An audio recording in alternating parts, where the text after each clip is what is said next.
Narito tayo ngayon upang matunghayan ang napakainit at talaga namang nagtitrending na issue ni Ate Erica.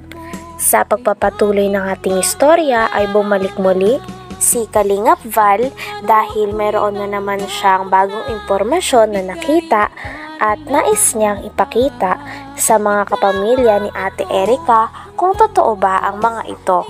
Gusto niya rin i-confirm kung sila ba ang pinapatamaan ng mga tao na nakita ni Kalingap Val Santos Matubang na nagpo-post para sa kanila. Sa isang post nga ay talagang binantaan ang tita ni Ate Erica na ipapakulong siya kaya dapat daw make sure na meron daw siyang ebidensya. Babaeng ito? Para magklaro ko lang. Apo, siya po yan. Ano ito? Apo, yung stories na sinasabi. Kasi may minsay din sa iyo. May minsay sa social media na basa ko lang din. Ikaw ata ang pinatamaan dito. Nandyan din po yung mga text nila sa amin. Ito po ito dinidelete. Make sure na may ebidensya ka. At baka warrant of arrest ang darating sa iyo. At my word. Hindi manda pala po. Kayo ang sumira sa sarili niyong pamilya at buhay. We'll see you in the court. Baka sasablay, maubos yung ipin mo. Maubos yung ipin mo. Ha? Papagunot na nga ako kuya, para gugutengin. Baka malunok mo yan. God bless and see you in the court. Naku, delikado ka. Panindigan mo lahat ng sinabi mo, ha? Gather some evidence, yung totoo kasi pag hindi kayo ang... Sabi pa nga sa post na ito ay mukha daw pera ang pamilya ni Ate Erica. Talagang kailangan daw nila ng patunay at mga ebidensya dahil nais silang kasuhan ng tao na ito at baka humantong pa nga sa korte.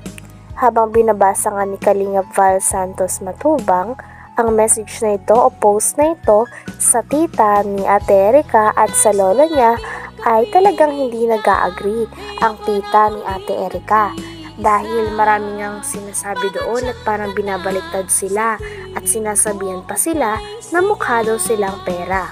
Kaya doon nagagalit ang pamilya ni Ate Erica sapagkat hindi daw sila binigyan ng pera ng mga e-lovers.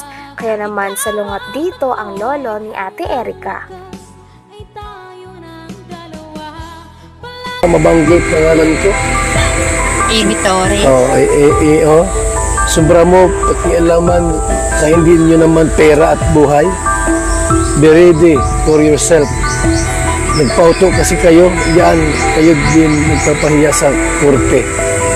Nagpauto kasi kayo, yan, kayo din mapapahiya sa korte. Gagalit kayo kasi di namin kayo binigyan ng pera. Ano naman po ang kinagagalit po namin sa kasi mukha kayong pera. Kahit nakabigay kami ng ilang bisis, dinay kayo ng dinay. Ano yun? Wala kami bigay na. Binigay ng pera. Ha? Tay, Lulubig, so may minsay sa'yo. Nabasa mo na ito? Di pa. You know? From Amy Tunyaka Torres, Lulumigs, ano kaya yung topic natin dito? Di ba pera at ikaw ang may hawak? Yung pera hindi si May. Pero may hawak? Wala akong pera hinahawakan dyan. Huh? Yan o.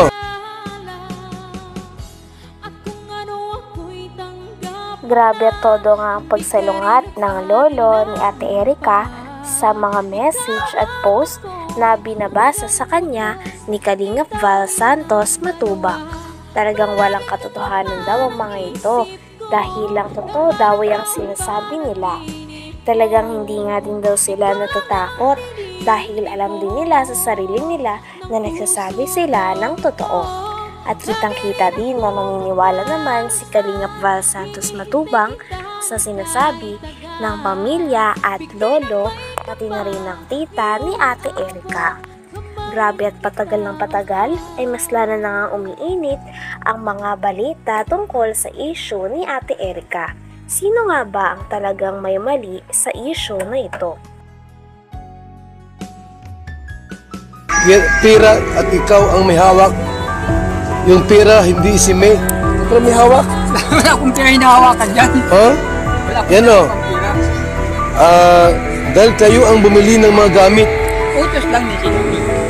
Utos yun yung si Silami. Anong gamit yung binili niyo tayo? Yung siminto, ano, yung mga agribil, yung mga ginagamit. Saan ginamit? Sa bahay din. Okay. Hindi pa mambagakam na ganun. Gawa ng Magkano halaga noong binigay sa'yo? panlang yata yun. Tandaan lang yata yun. 100,000 Oo. binigay. Hindi man, Hmm. sa kanya naman ang gagaling.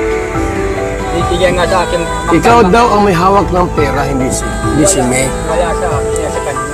Siya nagbibigay ng pera pang bili ng mga gamit. Kaya ako tayo nandito para malinaw ko naman kasi baka mamayas. Pero ang salita ko, yung pala, ikaw pala may kasalanan. Wala. Ha? Ako po sir talaga Oh. wala. Sinabi pa nga sa post na talagang parang sobra na daw ang pamilya, lalo na ang tita ni Ate Erika at ang lolo ni Ate Erika sa kanya. Kaya naman pinagtatanggol nga ng post na ito si Ate Erika at ang kanyang ate.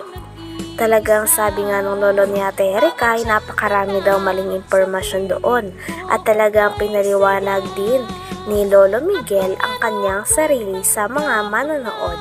Talagang marami pa nga mga bagay na hindi nalilinaw tungkol sa issue na ito, kaya mareresolba pa kaya ang mga ito? Dahil nagagalit na nga talaga si Lolo Miguel pati na rin ang tita ni Ate Erika. Talagang habang patagal na patagal ay mas umiinit na nga ang issue nito. Sino nga ba ang tunay na may mali? Ang pamilya ba ni Ate Erika o sila Ate Erika at ang kanyang ate? Namin. And more pa in the court. Bidonda ka rin. Hindi kami natatakot. Don't miss Dahil it. Kasi Oh. nakakatotohanan lang po kami. You want to fix this. Ayaw niyo manahimik kasi. So, this is not a joke for us. And sorry. Sorry ha, need ko na po kasi magsalita. Sumubra na kayo kay Erika. Alam mo ko, Beget, yan. Kami pa po yung Nung hindi pa si Mrs. na ospital, ako ang inuutosan nila at wala man silang alam Mm. sa pagbibili ng mga ng steel bar, siminto, graba, buhangin. Baka, Binibigay mo sa akin pera. Ako na simple ako nagkuhan sa sa hardware. Mm. Yun. At di simple ako talagang nagbabayad sa hardware. Tapirma ako doon. Pero sa kanilang gagaling ang pera. Ganun. May prueba naman din po kami kung Mm. yung nga kanino ang pera. Kahit tiyahin ko kapag salita. Oh. So, sumubra na kayo kay Erika. Grabe at todo explain nga si Lolo Miguel sapagkat mali-mali daw ang mga sinasabi nila sa post na pinapatamaan sila. Bukod sa sinabihan sila ng mukha silang pera, ay sinasabi pa na kinokontrol nila ang pera nila Ate Erika at sa mga pagpapagawa ng bahay. Piniliwanag naman ni Lolo Miguel na sila mismo ang nanghingi ng tulong kay Lolo sapagkat wala daw silang alam sa mga pagpapatayo ng bahay at mga simento, kaya naman siya lang daw ang bumili, ngunit sa barangay naman daw iyon. Anak, ang dapat ay obligasyon sa inyo. At wala kayong pakialam doon sa pera ni Jim A. o pera namin dahil hindi po sa inyo yun. Wala kayong karapatan sa pera yan. Karapatan dahil nagkapatulong sila sa akin. Ang sabi, tulungan, wala silang alam, magbili ng magpagawa ng bahay. Ako nagpawa ng bahay na yun. At yung bahay pong yun ay sa barangay. Looting yun, ako ang nagbili nun. Ngayon, ang sabi ko doon sa binili nyo, nakuha at diyan din nangyari, walang kuryente, di itong madali at may kuryente. Di pick ko namin yung kuryente, pinalo up namin, sabi ng kuryente. Ayun ang pinagawa namin para madali-dali na. Ay pira sa sabi na ako naghawak ng pira, hindi wala sa akin yan. Sila nagbibigay ng pira sa akin. Na pambayad sa mga Inutusan ka lang. utos kan. Nga po, ginamit lang ako. Ay kung alam ko lang ang magkakaganyan, hindi ako masunod sa kanila. Yung ginagawa. Bakit tayo